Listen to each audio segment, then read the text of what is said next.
Bienvenue à Accès MRC, le spécial élection municipale qui se poursuit. Aujourd'hui, j'ai avec moi Mme Denise Lamontagne, qui est la mairesse sortante de la municipalité de Sainte-Jeanne-d'Arc. Bonjour. Bonjour. Vous allez bien? Oui, ça va. Merci de prendre un moment dans votre campagne électorale pour venir nous jaser un peu.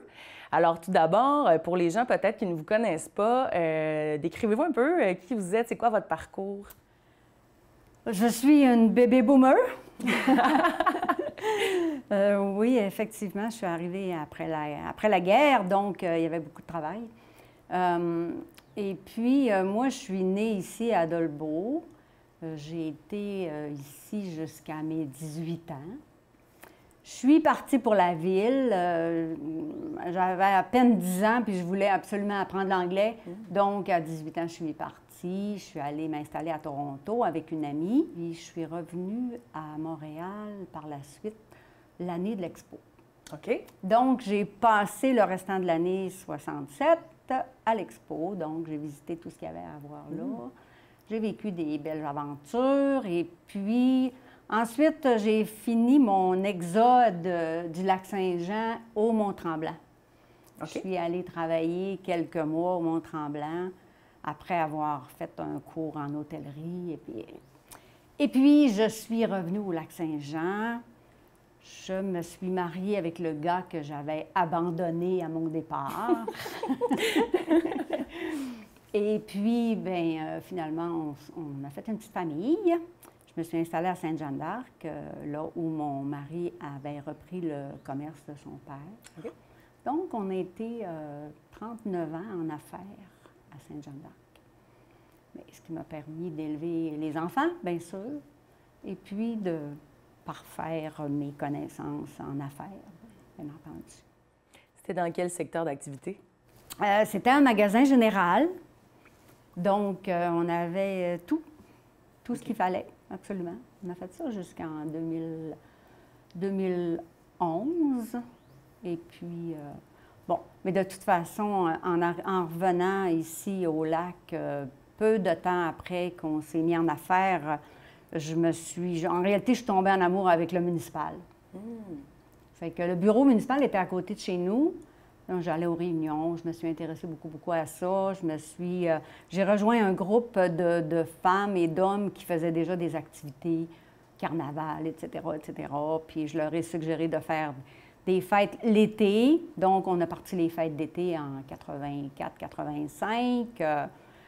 On était une belle grosse gang pour faire ça. On a fait beaucoup d'activités. Donc, j'ai été au loisir assez longtemps. Et puis, qu'est-ce que je suis? Bien, c'est ça, en réalité. Je suis au municipal depuis un bon bout de temps. J'ai été conseillère plusieurs années. Et puis, une période de relâche, puisque quelqu'un d'autre était là. Et puis, je suis revenue en 2017 avec toujours comme objectif en réalité, de réparer, parce que j'ai vu construire des choses à Sainte-Jeanne-d'Arc depuis les années 70. Puis là, je me suis aperçue en peut-être 2015, 2016, je me suis aperçue que ce qu'on avait vu construire était en train de perdre un peu de charme. Fait que je me suis dit, je vais me présenter pour peut-être aller faire un petit peu de réparation, rénovation. Fait que j'ai ça, en 2017, j'ai été élue avec cet objectif-là. Mon objectif premier était aussi de travailler les finances. J'ai bien réussi. Au fil des 4 années, on a vraiment fait beaucoup de choses, mais peut-être que je pourrais vous en parler plus tard. Là. Je me décrivais. Donc, voici ce que je suis intéressée à toutes sortes de choses. Et puis, je continue dans ce sens-là. Et qu'est-ce qui vous motive à continuer votre mandat, votre implication en politique municipale? Bien, justement, ma motivation a pris forme dans les années 80. Parce que j'étais dans le comité aussi avec les architectes, quand on a fait le bureau municipal, le nouveau bureau municipal, la salle de réception. Ma motivation n'a jamais vraiment lâché. Et puis, comme je disais tantôt, le fait de revenir dans mes vieilles pantoufles, finalement, parce que j'ai été là plusieurs années, bien, ça m'a permis d'avoir un œil différent. Puis étant donné qu'il y avait beaucoup de choses à redresser, à réparer, à restaurer, bien, je me suis mise à cette tâche-là. Ça a été vraiment la motivation. Et selon vous, c'est quoi les enjeux principaux à Sainte-Jeanne d'Arc? Je peux parler d'un enjeu majeur à la municipalité, c'est justement celui de toujours garder, toujours avoir une bonne maîtrise sur les budgets, sur les dépenses, bien entendu, parce que je dis parfois à la blague, derrière moi, il y a 1000 personnes et plus qui ont des attentes, puis qui veulent pas qu'on aille trop voir leur porte-monnaie trop souvent. Donc, c'est une grosse partie de ce que je fais, là. Et là, il y a les enjeux plus locaux quand on fait de la politique municipale, mais bien sûr que tout le monde est touché aussi par les enjeux plus globaux, comme par exemple la pénurie de main-d'œuvre qui affecte tout le monde en ce moment.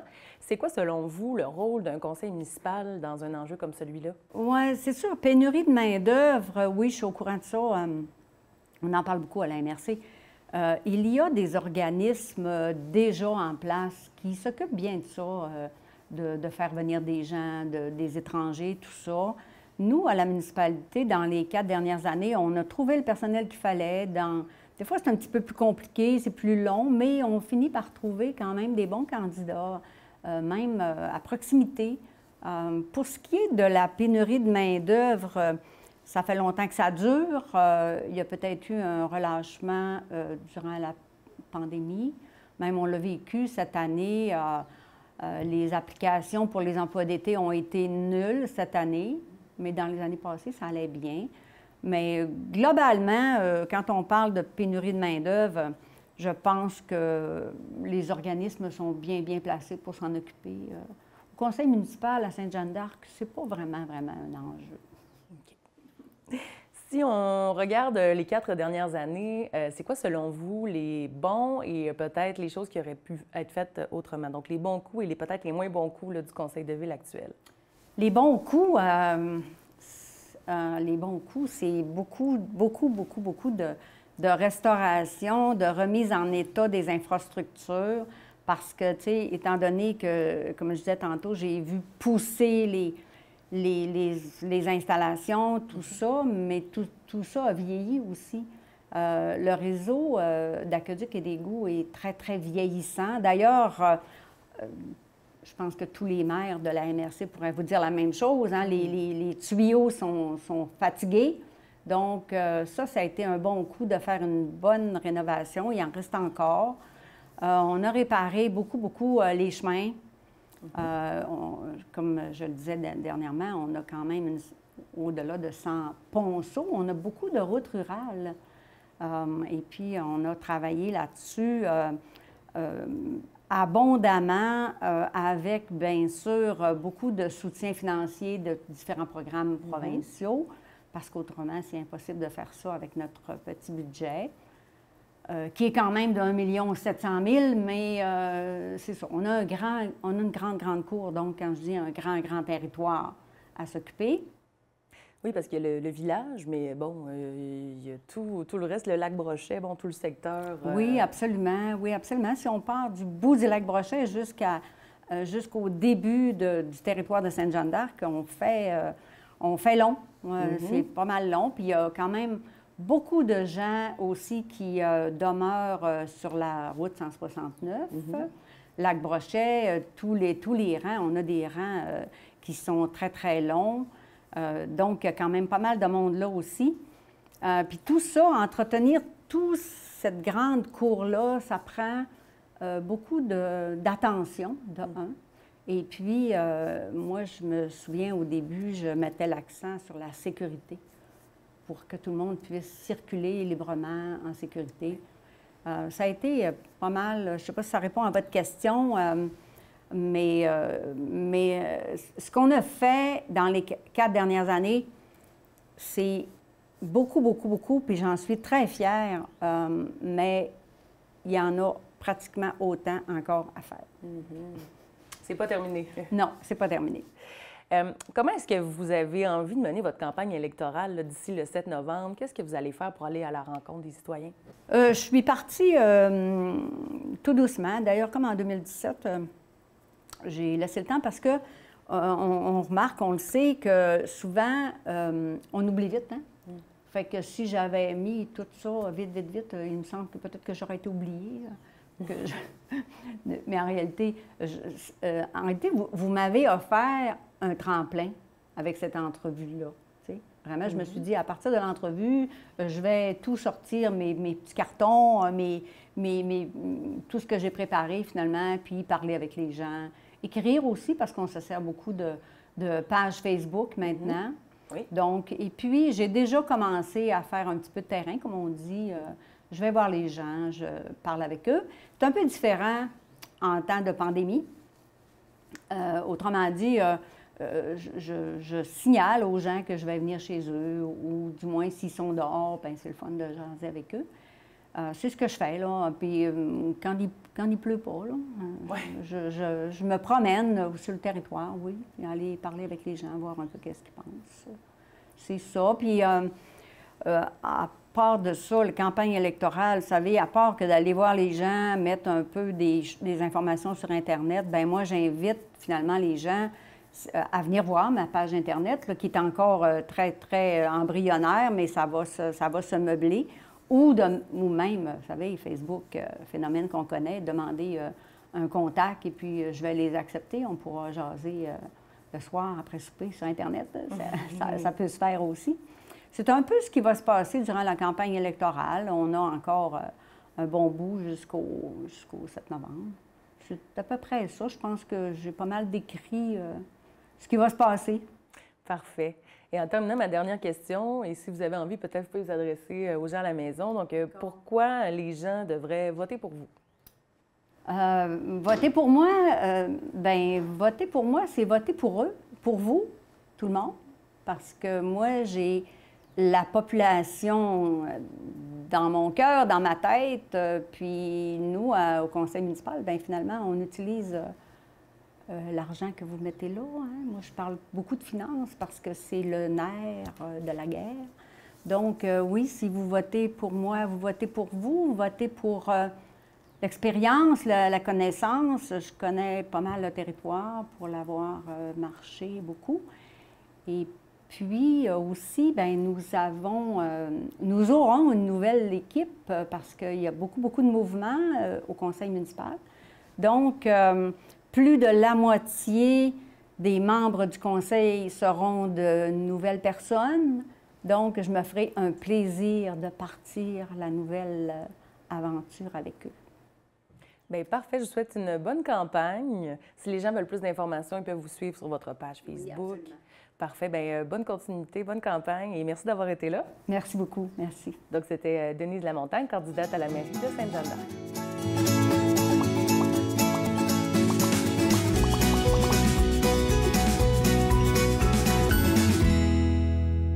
Aujourd'hui, je me retrouve avec Mme Guylaine Proulx, qui vient tout juste d'être élue au poste de mairesse de la ville de Péribonka. Bonjour, Mme Proulx. Bonjour, M. Paget. Ça va bien? Oui, ça va bien. Ça va très bien. Merci d'avoir accepté notre invitation. Ça me fait vraiment plaisir de pouvoir discuter avec vous aujourd'hui. Donc, sans plus tarder, ma première question. Pour les gens qui ne vous connaissent pas, pour les gens à la maison qui nous écoutent, est-ce que vous pouvez faire un petit résumé de votre parcours, de votre cheminement qui vous a mené jusqu'à votre nouveau poste de mairesse? OK. Bon, alors, sans faire une grande histoire, je suis quand même une fille native de Dolbeau. J'ai fait mes études et au Cégep de Jonquière et à l'UQAC à l'université, donc toujours demeurée en région. Au début de ma carrière, j'ai travaillé dans les organismes de développement économique, tels le SADC, à l'époque le commissariat industriel aussi. Et par la suite, j'étais 15 ans au Cégep de Saint-Félicien, à la fois comme enseignante, conseillère en développement régional et aussi adjointe responsable des programmes d'études. À partir de 2007, j'ai traversé au Cégep de Jonquière où, tour à tour, j'ai été à la fois directrice des études pendant 5 ans et pour finir comme directrice générale du Cégep de Jonquière pendant mes 5 dernières années avant de prendre ma retraite. Wow, c'est un beau parcours. Oui. Mais toujours demeuré dans la région, puis toujours été intéressée par la cause du développement local et régional. Donc, c'est que je trouve intéressant à la retraite, de pouvoir m'impliquer comme ça dans ma communauté puis continuer à travailler en développement local et régional. Tout à fait. Si je peux me permettre, est-ce que je peux vous demander quelle matière vous enseignez au cégep? La sociologie. Sociologie. Oui, oui, oui. Très intéressant. Moi, j'ai étudié en sciences humaines, là, donc j'ai eu ces cours-là de sociologie. Super. Qu'est-ce qui vous a motivé de vouloir vous présenter à la mairie de Péribonka? Donc, vous avez été conseillère, je crois? Oui, en fait, moi, je suis rentrée, j'ai pris ma retraite du cégep de Jonquière en décembre 2016. Puis, il y avait, c'est un hasard, là, il y avait un poste de libre au conseil municipal. Okay. Et, bon, moi, ça faisait depuis 1995 que mon conjoint et moi, on avait un chalet à Péribonka. Et c'était clair qu'à notre retraite, c'est là, c'est un milieu de vie qu'on aime. Okay. On aime faire du bateau, la proximité du lac Saint-Jean, tout ça. Donc, c'était clair que... Donc, on a fait, quelques années avant que je prenne ma retraite, on a fait l'acquisition d'une maison dans le village de Péribonka. Et comme je prenais ma retraite, j'ai vu ça, qu'il y avait un poste de conseillère qui était libre et je me dis pourquoi pas. Ça faisait quand même c'est un poste de responsabilité, être directrice d'un collège de la taille du cégep de Jonquière. Donc, j'avais peur de m'ennuyer un peu. Donc, pourquoi que je n'irais pas au conseil? Alors, j'ai fait une année. Par la suite, il y a eu, en 2016, il y a eu élection. Je me suis représentée et j'ai été élue. Alors, j'ai fait 5 ans comme conseillère municipale pour aboutir finalement à la mairie cette année. OK. Super. Puis, évidemment, un poste de conseiller, c'est un beau tremplin, justement, quand on veut de bien s'initier, justement, au milieu de la politique municipale. Comment avez-vous trouvé ça, ces 5 années-là, au poste de conseiller? Ah, j'ai aimé ça. Bien, d'une part, vous savez qu'on a un vaste projet à Péribonka. Je suis tombée là-dedans, moi, avec beaucoup de bonheur, d'audace. Je trouvais ça intéressant. Donc, pour une petite municipalité comme nous, un projet de 13 millions de dollars qui consistait à construire une caserne de pompiers, à construire un nouvel hôtel de ville, à laquelle serait greffé le musée Louis-Aymon, oui. Dans lequel on redéploie la collection du musée Louis-Aymon dans l'ancienne église Saint-Édouard de Péribonka. Alors, il y avait là un beau challenge, ça. Donc, dans mes 4 dernières années, j'étais la conseillère qui était un peu responsable de ce projet-là. Okay. Donc, c'est ce qui m'amène aussi, là, Puis, il faut dire que avec l'équipe qui était en place, mes collègues à la table du conseil, c'était très agréable de travailler, toujours malgré le fait que c'est un projet assez difficile, puis que c'est difficile de faire tomber des sous dans une petite municipalité de moins de 500 habitants. On avait une table du conseil dans laquelle les consensus étaient faciles, un maire qui était dynamique et tout ça, qui me laissait beaucoup de place sur la patinoire pour agir sur ce dossier-là. Alors, ça a été comme un cheminement naturel de me présenter à la mairie. C'est génial. Puis en parlant justement du projet là, qui s'en vient à Péribonka, ça vaut la peine de le mentionner. C'est un projet très important là, qui va façonner puis qui va changer, j'ai envie de dire, le centre-ville de Péribonka puis comment les gens vont visiter votre village. Et bon, dans les prochaines années, évidemment, il y a ce projet-là. Quels sont les autres enjeux qui sont importants pour votre municipalité? Bon, d'une part, là, on sait que la caserne, elle est construite. D'ailleurs, on l'a nommé, vous avez dû voir ça dans l'actualité, on l'a nommé en l'honneur de notre grand joueur de hockey, Michel Goulet. Alors, on a fait ça cet été. L'espace Péribonka, qu'on appelle, qui abritera l'hôtel de ville, mais aussi tous les organismes et qui sera le pavillon d'accueil aussi du musée, sera prêt à la fin novembre, début décembre. Donc là, ce qui reste à attacher là-dedans, c'est de finaliser tout le déménagement et le redéploiement du musée dans l'église et la remise en valeur de la maison patrimoniale Samuel Bédard. Donc ça, il y a encore un petit bout à faire. L'autre projet qui est intéressant, la véloroute des Bleuets, veut déployer une piste cyclable et non pas nous sur la véloroute des Bleuets. Je vous donne un exemple. L'année passée, il y a eu 287 000 utilisateurs de la véloroute des Bleuets. Oh. C'est quand même beaucoup. Par contre, dans notre secteur à Péribonka, il y en a passé 19 000. Pourquoi juste 19 000? Parce que nous, notre section de véloroute, elle est sur l'accotement de la route. Ouais. Il y a le pont de la rivière Moreau, qui est un petit pont qui a à peu près juste 1,5 pied d'espace pour les vélos. C'est extrêmement dangereux. Et bien sûr, les gens qui font la véloroute, ils aiment beaucoup mieux sur piste cyclable et non pas... Bon, alors là, fort heureusement, la véloroute des Bleuets a un projet pour l'an prochain de faire une piste cyclable qui partirait du village de Péribonka et qui se rendrait jusqu'à la halte routière du Petit Paris. Et ça fera en sorte que l'utilisateur part, mettons, de l'auberge de l'île du Repos et il se rend jusqu'à Dolbeau sur la piste cyclable. Wow. Donc là, on imagine bien que on va obtenir beaucoup plus de cyclotouristes. Là. Donc, on pense que le timing est bon parce qu'on redéploie le musée. On a un bistrot qui est opéré par la municipalité. On a une marina. On a un magnifique camping. Donc, on pense que ça va redynamiser là, notre secteur. Puis, par ricochet, bien sûr, faire une entrée tout à fait spéciale dans la MRC Maria-Chapdelaine. Malheureusement, on a souvent constaté que la MRC Maria-Chapdelaine était un petit peu le parent pauvre de la véloroute des Bleuets. Alors, on a le projet se déploie là, de concert avec la MRC Maria-Chapdelaine et on met beaucoup d'espoir là-dedans. C'est génial d'entendre ça parce que je pense que Péribonka, c'est vraiment une destination de par son histoire, sa culture, puis juste le territoire qu'il offre, là, la rivière Péribonka, c'est magnifique. Puis vous avez un village vraiment qui est très bien développé, fait que vous puissiez accueillir plus de touristes qui sont à vélo, mais je trouve ça vraiment génial. Donc, félicitations pour ça. Puis, j'ai envie de vous demander, bon, on parle beaucoup là, de justement qu'est-ce qui est en place à Péribonka, mais à travers tout le Québec, présentement, il y a un problème de pénurie de main-d'œuvre qui touche tout le monde qui est dans la province. Comment votre conseil compte gérer ça? Quelle approche vous avez par rapport à ça? Bien, évidemment, c'est le sujet de l'heure, puis il faut s'en préoccuper parce qu'évidemment, ça freine bien des investissements, bien des développements. Bon, peut-être pour vous donner un exemple, nous, notre bistrot l'été, il est beaucoup apprécié, notamment des cyclotouristes et tout ça, puis malheureusement, on est obligé de le fermer le lundi, mardi. Donc ça, c'est des aspects qui sont un peu moins... Moi, je pense que ce qu'il va falloir regarder, puis peut-être dans l'ensemble du Québec, bon, il y a bien sûr la main-d'œuvre étrangère, mais souvent pour des emplois saisonniers comme ça, bien, ça se prête bien. C'est peut-être quelque chose qu'on va regarder dans les prochaines années. Simplement pour vous dire que lorsqu'on opère le camping, le bistrot, la marina, et vous savez qu'on a une navette maritime qui transporte les cyclistes, là, bien, ça fait autour de 45 emplois l'été à Péribonka. Donc, c'est non négligeable. Puis, effectivement, c'est de plus en plus difficile d'en trouver. Moi, je pense qu'il va y avoir des grands chantiers au Québec là-dessus. C'est le sujet de l'heure. Il faut que, oui, bien sûr, la main-d'œuvre étrangère, mais peut-être permettre à des personnes retraitées d'avoir des incitatifs fiscaux pour venir... tu sais, bon, si quelqu'un est à la retraite puis qui vient travailler 2 ou 3 jours au camping de Péribonka, puis que c'est sur le plan fiscal, ça ne le pénalise pas trop, bien, qui sait? Puis il y a des gens à la retraite qui sont encore bien actifs puis qui pourraient faire profiter de leur expérience.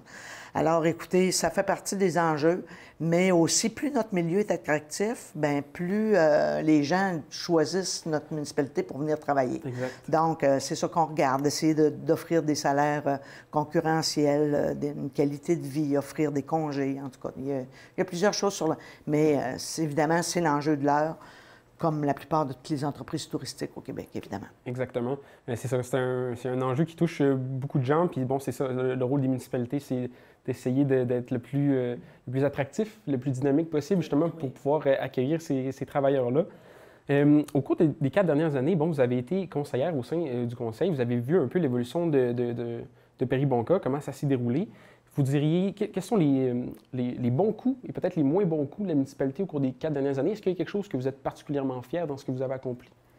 Bien, en fait, d'abord, il faut dire que malgré que on développe de plus en plus le pôle touristique puis faire une destination nature et culture, malgré ça, il ne faut jamais oublier que c'est une ville dédiée à l'agriculture. L'assise économique locale, ce sont nos producteurs de pommes de terre.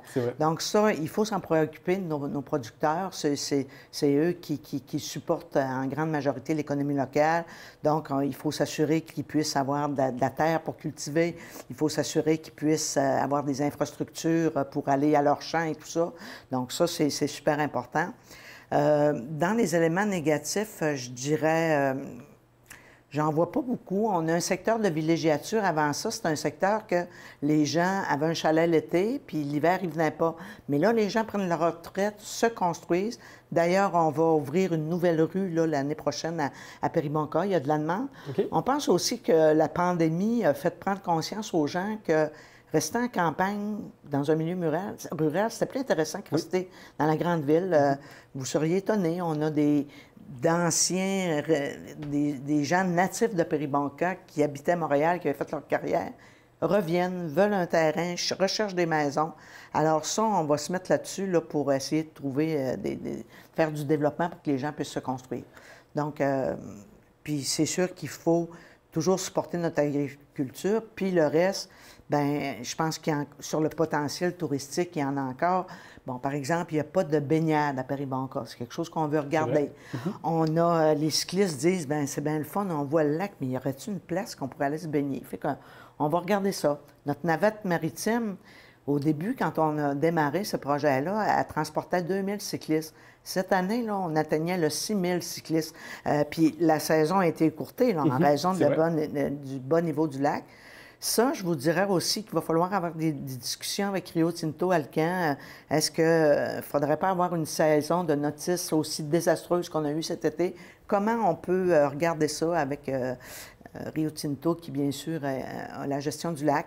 Alors, écoutez, il y a un paquet de projets. Il y a une promenade sur le bord de la rivière qui date là, de presque une vingtaine d'années. Elle a besoin d'amour. Donc, on va regarder qu'est-ce qu'on peut faire. Donc, vous voyez, c'est assez intéressant. Les gens du Parc Taillon peuvent prendre la navette, pourront venir visiter le musée, pourront venir manger au bistrot. On a l'Auberge de l'Île du Repos qui n'est pas loin non plus, qui est un centre culturel reconnu, une scène qui est reconnue partout au Québec. Les plus grands noms québécois ont fait cette scène-là. Donc, on va regarder comment est-ce qu'on ne pourrait pas faire est-ce qu'il ne pourrait pas y avoir quelquefois des spectacles qui soient donnés dans notre magnifique hôtel de ville qui est tout vitré avec vue sur le lac. Donc, écoutez, ce n'est pas les projets qui manquent. Et la nouvelle équipe qui est en place, de même que les organismes qui gravitent à Péribonka, tout le monde va dans le même sens en disant il y a du potentiel et il faut qu'on le développe. Je suis très content d'entendre ça. Puis c'est ça, à vous entendre parler, là, j'ai l'impression que là, tout le monde, justement, est dans la même direction.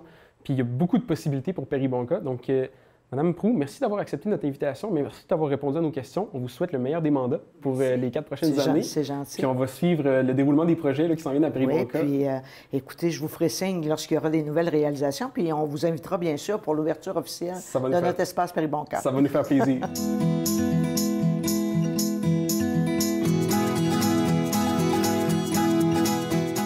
Moi, je travaille en français. Moi, je travaille en français. Moi, je travaille en français. Moi, je travaille en français. Moi, je travaille en français.